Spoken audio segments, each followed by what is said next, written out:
We're ready. Let's do the news.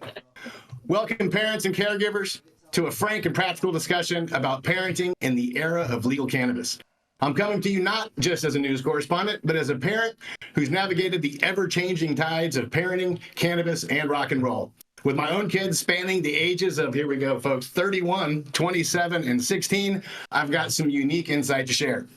Let's take a look back to the 70s when my folks openly consumed cannabis, and I was the unofficial joint courier stage at Grateful Dead concerts, joint in hand, innocently delivering it from Jerry Garcia to who knows who. Reflecting on my own childhood, I understood early on the importance of demystifying it. Now, as a parent, I've aimed to break the taboo surrounding cannabis by engaging in honest discussions with my kids rather than shrouding it in mystery.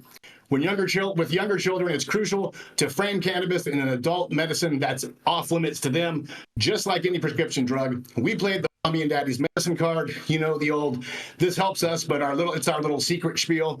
It's a bit twisted, but hey, so is the DARE officer quizzing your kids about what your weekend habits are. Safety is paramount here, ensuring that all cannabis products, especially edibles, are securely stored and out of reach. There have been way too many recent reports about really dumbass parents leaving their stash out and kids are finding it and eating it, and makes us all look bad. Making prohibitionist jobs way too easy. Navigating the teenage years requires a blend of honesty and leading by example. The do as I say, not as I do approach falls flat. It's about cultivating a relationship where open dialogue about substance abuse, including the risks of today more dangerous drugs like fentanyl, is encouraged. Fentanyl is no joke. This talk could literally save your kids' lives.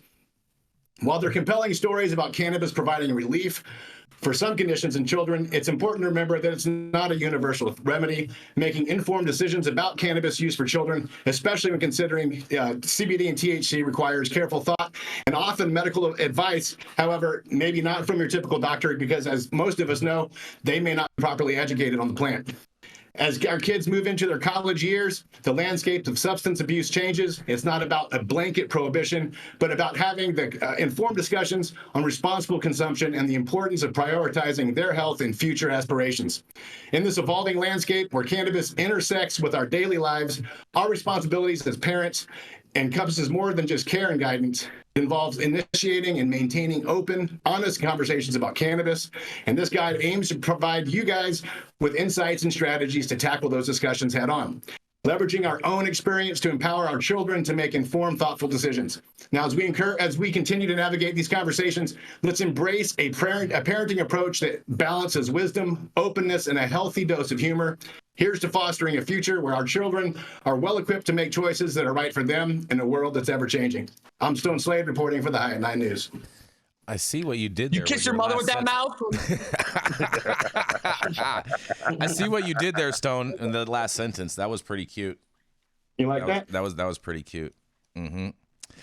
I see what you did there with those foster parentings. Mm-hmm. You're right, though. You got to be open and honest with your kids. Nowadays, information is available everywhere, right? So if you don't tell them the story, they're going to learn the story somewhere. Yeah. And my kid was stealing my weed when he was about 14. Oh, we had to have the talk, around then. Don't steal that stash. Exactly. Yeah. Like, don't steal my shit, bro. I was more mad that he stole than he was smoking weed. Yeah. I didn't really care that he was smoking weed as much as he much the fact that he was jacking your shit that you already had. No. You already had it in your mind that you could smoke it. I'm saying, know. But I didn't smoke with him until he was 21. Mm-hmm. I felt I had to wait. Felt that was the thing to do. Got it. And it's funny because his friends used to come over and hang out and did whatever they did, right, when they were in high school and first year of college. And as soon as they all turned 21, they all came over. They're like, we're smoking with God. Mm-hmm. It was so funny. It's crazy. They were stealing all my weed. Of course they were. My dad came to me at one point and he was like, Stone, if somebody was stealing nuggets out of your bag of weed, would you notice? I was like, oh, shit. Yeah. Your dad named you Stone, so I know. It was meant to be. Hey, Stone, at what age were you delivering joints to the Grateful Dead? Oh, man. No, this is just backstage. I mean, I was 4 years old, fucking walking joints across the Amazing. age area. You know? I had a feeling you were going to say some minor age. It was super. Hey, yeah. I wasn't smoking. But the point is it was natural to me. It was something I knew the adults did. Yeah, I'll take this over there. I didn't have any curiosity of even trying it until when I was a teenager and I met my straight friends. You know, I was friends with straight guys that parents weren't like my parents, and they you mean straight like that? Like they didn't smoke, like they were squares or something? Right. Okay, all right.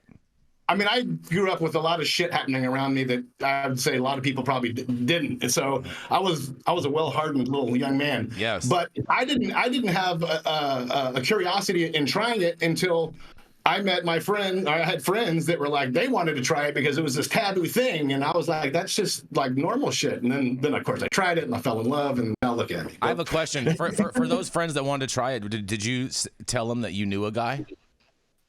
Pretty much, yeah. I knew where to get that. You did. You know where to get that. Yeah.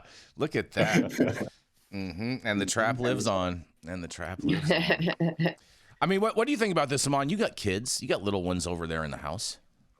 Yeah, I mean, you know, I definitely have, like, I smoke a lot of weed. I'm not gonna like front like I don't. My kids definitely have been, you know, they've seen me smoking in the distance. They have like probably smelt it. But like, you know, I think you have to integrate this into the like the rhetoric, into like the way you deal with your kids and the way you just live your life in general.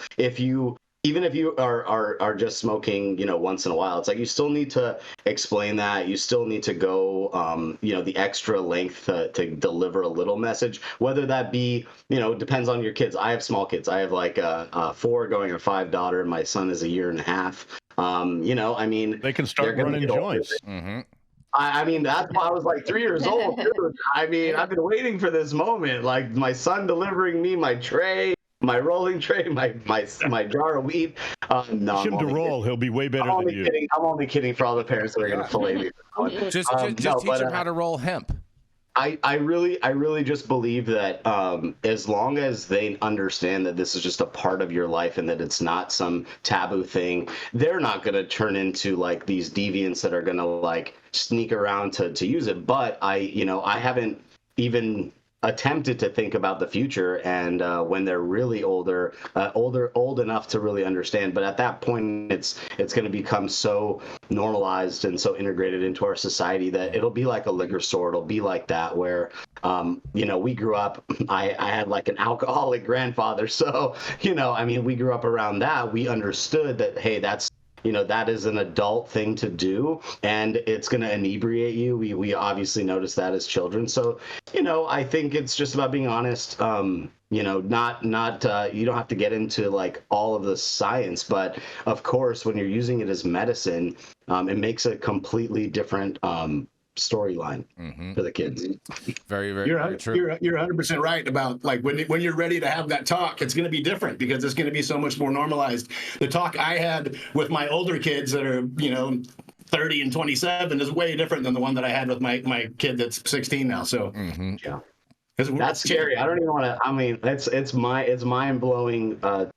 The capacity children have for understanding is crazy. So you also, you know, you have to believe that they already understand this. They already know this, and you giving an explanation just affirms, you know, whatever their suspicions or whatever their thing is, so that it kind of quells that curiosity, so it doesn't turn into that thing where when we were in high school we were sneaking around smoking weed, drinking, you know, getting into trouble. God forbid my kids do that, but it's probably going to happen because children. But you know, I want to limit that the kind of the conformity to like the societal thing as children, where you don't tell your parents this stuff. It's like, no, I want my kids to be open with me. I want them to talk to me. But I think that just is all about parenting in general. If you're gonna like be punitive to your children for doing things, then they're going to hide it from you. So it's a tough balance being a parent, you know, but even tougher when you're a parent that consumes cannabis. So Simone, good luck to all you parents out there. I'd love to know what everybody does and how everybody goes about this. I have a quick question for Stone, real quick, before we move on, Stone, because you have sons and daughters, and so I wonder, is your conversation around cannabis different between your sons and different between your daughters, or is it the same conversation? No, it's the same conversation. The only difference was in the age and where we are as a society with the plant and its normalcy. It's just I had such an age gap between when I thought I was done and then I had another one. The conversation changed. Mm-hmm. Interesting. But no, male, female. I mean, I don't understand. That shouldn't. I don't think that should make a difference. I think if I had a daughter and I had a son, I would be having two different conversations with them. Yeah, like the daughter gets free weed and the son has to pay for it. That's how that goes. Oh, it's cute, Saman, cute. And